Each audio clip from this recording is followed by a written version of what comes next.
What's going on, guys? So in this room you may recognize, because this is a follow-up to a video I shot about 3 years ago. This is Envy Reptiles. I am with Brian, Cusco, Mike, and Jason. And in this video, we're going to show you guys some of the most amazing Bullsnake morphs and other pituophis morphs. And you're going to get bit by a Mexican black king snake again. Mexican what? I'm Dave Kaufman, and these are my reptile adventures. Jason Nelson, it is so great to be back here at Envy Reptiles. Now, is it Snake Envy now, or is it Envy Reptiles? It's Envy Reptiles. Snake Envy is our YouTube channel. Oh, there you go. Let's start. I mean, there's so much to see here. We didn't get to see it all last time. We're making up for it this time. Let's start out with some bull snakes. Okay. All right, so who do we have here? Oh, yeah. So, I mean, if I'm looking at this snake, I'm thinking axanthic white-sided.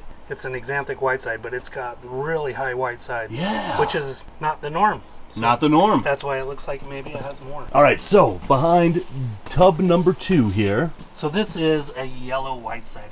Now, you work with a yellow strain, and you originated the yellow strain. Yeah, and I brought it into a lot of different morphs, so this is one of them. Wow. So, yeah, I mean... just a different look, you know? Right, that yellow really comes out and really pops in this snake. That is incredible. Were you looking at my bum while I was filming that? I'm too tired, Dave. You made me eat In-N-Out Burger, and I'm just going to take a nap. We did. Yeah, Brian and I, we ate In-N-Out Burger right before we came here, and that is the end result of In-N-Out Burger. Brian? Brian's just going to lay there and fart. Okay, so let's move on. All right, so who do we have in here? Ooh, another white side. Yep. This is a yellow white-sided too, but it's not really showing a lot of yellow. So now with that yellow gene, we're going to talk about that in a second, but that yellow gene is pretty variable, as you can see from this snake. I said, as you can see from this snake. Come here, there you go. So talk a little bit about that yellow line. It's from a West Texas area. The locality's kind of been lost. It works very much like the red. It's a line bred trait. You have to have 2 to get the yellows. You'll get a little bit of yellows from outcrossing, but you get the better yellows when you do some line breeding. Gotcha. So yellow to yellow obviously is going to be a stronger yellow. Yep. Yeah. Do you want to say anything about your yellow stream at all? I'm just trying to hold it together, Dave. All right. All right. We're holding it together. Barely. Oh, another yellow white-sided. So look at this. This is amazing. And it's in the blue, unfortunately, because this is really black back here. Yeah, but even, yeah, I know, we're talking about you.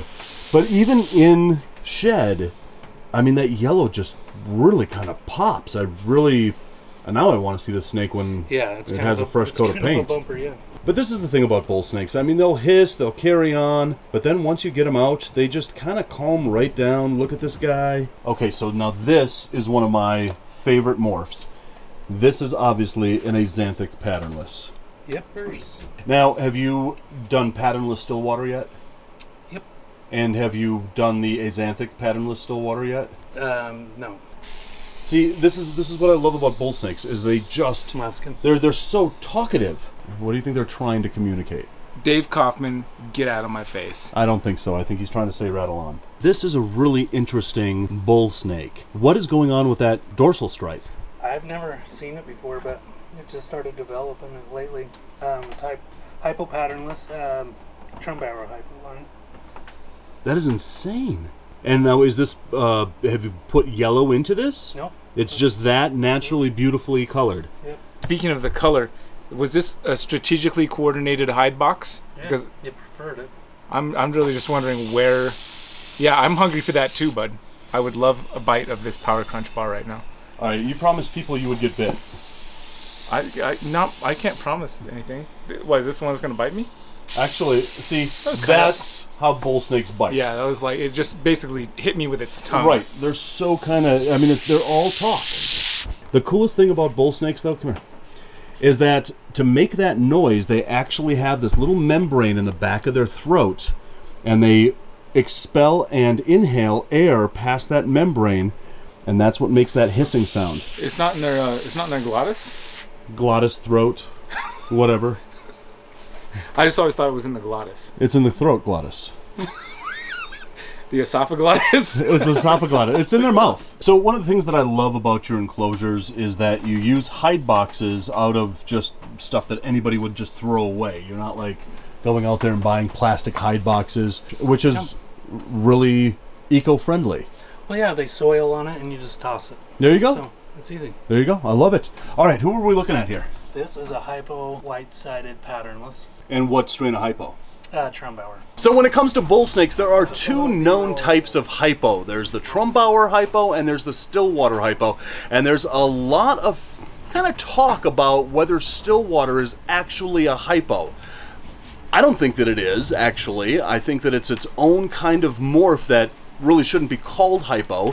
Hypo is the reduction of black pigment, and in still waters, you don't really have that reduction of black pigment. So in my opinion, I would say that the only strain of Hypo in bull snakes is the Trumbauer Hypo. But comment below, you guys who are pituophis freaks like me out there, comment below and let me know what you think about that Hypo question. Are still waters actual Hypos, or is it just the Trumbauer that should be called Hypo? Comment below. So what are we looking at here? This is a Hypo, a red Hypo. It's from my line, but the Hypos did not pop out in my work. They popped out in John Hannon's work, and so this is, they call it a Hannon Hypo. So this could be a brand new strain of Hypo out there. It could be, and there's lots of theories. I have mine, and other people have theirs. Yeah, yeah. And so, but we have a group.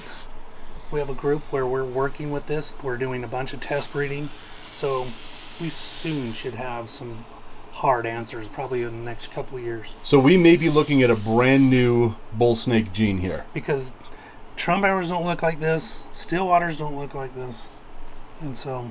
No, that's something new and unique right there. That's pretty epic. Brian, what do you think of that? Oh, sorry, I was texting somebody. Are you catching Pokemon there? No, don't stop looking at my phone. Okay, so this is absolutely amazing. So this is just a xanthic patternless, but yeah. But this, sometimes you get that residual pattern yeah, over, which gives it a really neat kind of a dotted line look. That is pretty insane, actually. That's what I love about this, is that, you know, you can have a snake that has a xanthic patternless, and it can look so different. Oh, it loves you. Look at that. But it can look so different from the axanthic patternless that is a clutch mate. Right. And look at that pattern on his tail. That is a gorgeous snake. This is why I love bull snakes. What do we have here? Albino white-sided, but it's got a little patch of paradox. Look at that. Where the white side didn't come through, and just the albino is coming through only. That is... Paradoxing in bull snakes is actually pretty rare. That is pretty amazing. It looks like you were eating a cheeseburger and spilled some ketchup on him. It's because you just ate in and out. In and out. Right. In and out. In and out. In and out. In and out. Yeah. The out part's also is equally important as the in. Yeah, right.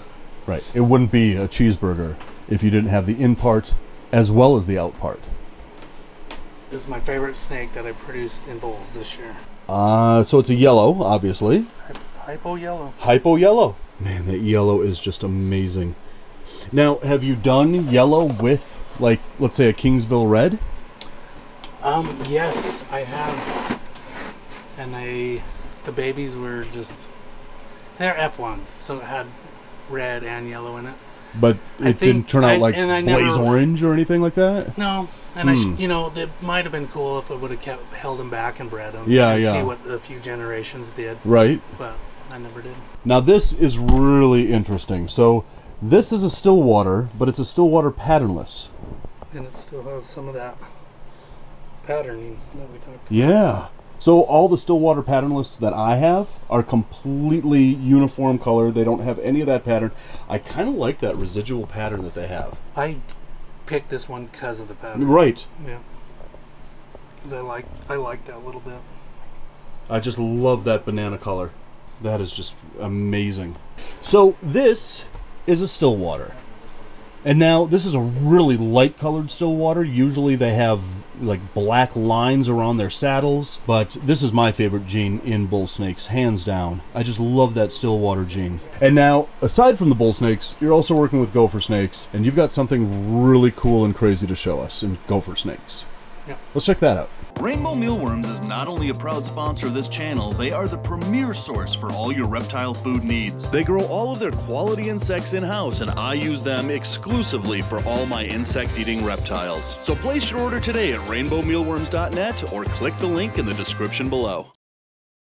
All right, so these are just little baby gopher snakes, but look at that. These have like this aberrant pattern to them. Tell us the story. We got a tip of an area where someone seen an aberrant gopher snake on a hike, and so we got the GPS coordinates. Luckily, they were smart enough, you know, did that for us. Yeah. And we went over there. I didn't even expect to see a gopher snake, let alone we found a little colony, a little population, a little isolated population, and then we get about 50% of them are coming out aberrant. Wow. We don't know a lot yet as far as if this is recessive, line bred. Like, if it is, it's got to be inheritable because half the population have it. Absolutely. So this is Utah. So this is the Great Basin gopher snake here. We found very few adults, and most of the adults we found were, or subadults, were fairly normal. Wow. Now, we saw 3 main aberrancies, and if you look at this one, you almost have a tiger striping instead of the chain pattern. Yeah. And the tiger striping kind of fades, but you still have the traditional tail. Okay, that is really interesting. And you got 3 of them in there. On this one, nearly patternless. So normal head and neck, very little pattern throughout the body, and then a little striping picks up again on the tail. Okay, so you guys have a brand new, or possible brand new morph in gopher snakes here. Yep. All right, we've got time for one more awesome snake, and look at that. Wow. So this is a white-sided patternless Sorin Gopher. This is not a bull snake. I don't know that I've ever seen one of these before. They're brand new, so So you're the only one who has them? there's a couple guys that have them. Okay, that is an amazing Sorin. That's a game changer right there. Yeah. That is fantastic. Do you know that when you put on those gloves, Brian actually ran out of the room? Yeah. So Brian, do you want to say anything in closing about how just absolutely amazing this place is and the amazing snakes that are in this place? I do. Good contribution to the video. So guys, if you're into pituophis, then you know Envy Reptiles. He really does have one of the coolest pituophis collections out there. So I'm going to put his link in the description below, and his YouTube channel, and Mr. Cusco's YouTube channel down there as well, if he pays me enough. Brian's link will now be in the description below. So guys, as always, thanks for watching. You're not getting this money back, dude. I know when you're sleeping tonight. Well, that's a little scary. Here, give me the money back. I'm not giving you the money back. Fine, here's the money back. So guys, as always, thanks for watching, and until the next reptile adventure, love the planet, feed your reptile obsession, and rattle on.